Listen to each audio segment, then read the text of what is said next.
Bonjour, une petite vidéo sur le chapitre de la perception au mouvement. Donc dans cette vidéo, nous verrons qu'est-ce qui permet à un individu de déclencher un mouvement. Donc pour cela, nous découperons le chapitre en plusieurs étapes, 4 étapes. Pour commencer, donc, il faut ce qu'on appelle un stimulus. Le stimulus, ça peut être une sensation de chaud, de froid, de caresse, de piqûre. Ça peut également être une odeur, un son, un objet qui se déplace, une image, une personne.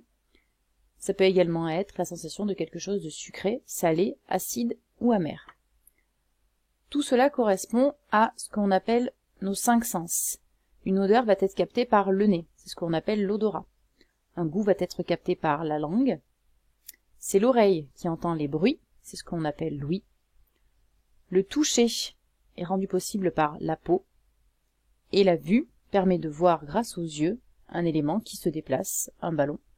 On retrouve ici donc nos 5 sens, associés donc à 5 organes des sens. C'est ce qu'on appelle les organes sensoriels. Donc les stimulations de l'environnement, comme les sons, les images, le contact d'un objet chaud ou froid, sont captées par un organe des sens, organes sensoriels, comme les oreilles, les yeux, la peau, la langue et le nez.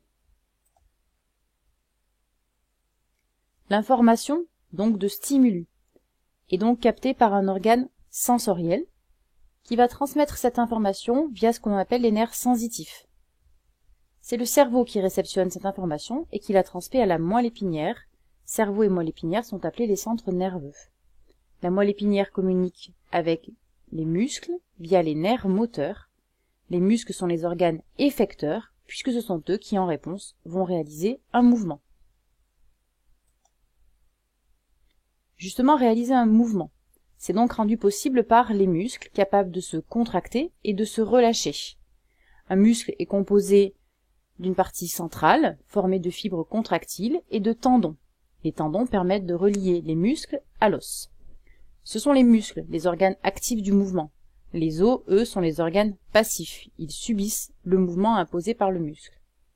Lorsqu'un muscle se contracte, il se raccourcit, ce qui va tirer sur les os, par lesquels il est rattaché grâce aux tendons.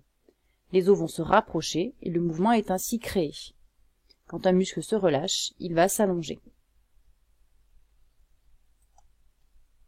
Réaliser un mouvement, notamment dans la pratique du sport à haut niveau, peut entraîner des douleurs. Une mauvaise condition physique ou un effort trop intense peut également entraîner l'apparition de ce que l'on appelle les troubles musculo-squelettiques, comme par exemple la tendinite, le claquage ou encore la fracture. Dans le cas de l'entorse, c'est le ligament qui subit un étirement, qui peut parfois aller jusqu'au déchirement. Dans le cas de la luxation, il y a une perte de contact entre les deux os au niveau d'une articulation. J'espère avoir été claire et que cette vidéo vous a plu. Merci de votre attention.